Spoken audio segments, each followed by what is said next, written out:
Did you know that the philosophy of the ancient Stoics can help you handle stress, make better decisions, and live a more fulfilling life? But most people misunderstand Stoicism, and that's why they struggle to apply it. In this video, I'll show you how to use Stoic philosophy in your daily life. We'll cover 5 powerful Stoic principles that will change the way you think, react, and live. Before we begin, don't forget to like this video and follow for more content on self-improvement and Stoic wisdom. Let's jump in.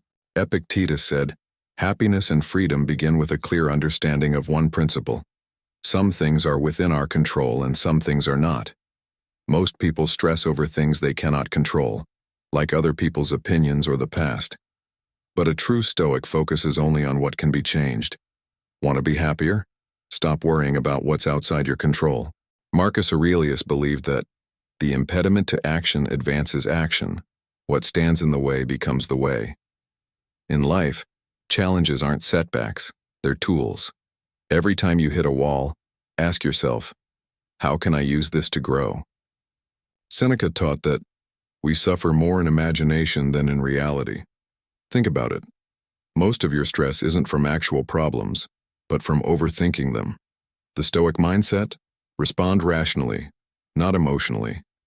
The Stoics believed that a man's character is his greatest asset. You can't control others, but you can control your actions. Live in alignment with your values, and you'll never feel lost. Memento Mori. The Stoics constantly reminded themselves of death, not to be afraid, but to live fully. Ask yourself, if today was your last day, would you be proud of how you lived? Remember, a Stoic doesn't just read wisdom, they live it. If you found these principles helpful, like this video and follow for more Stoic wisdom. Let me know in the comments. Which Stoic principle do you struggle with the most?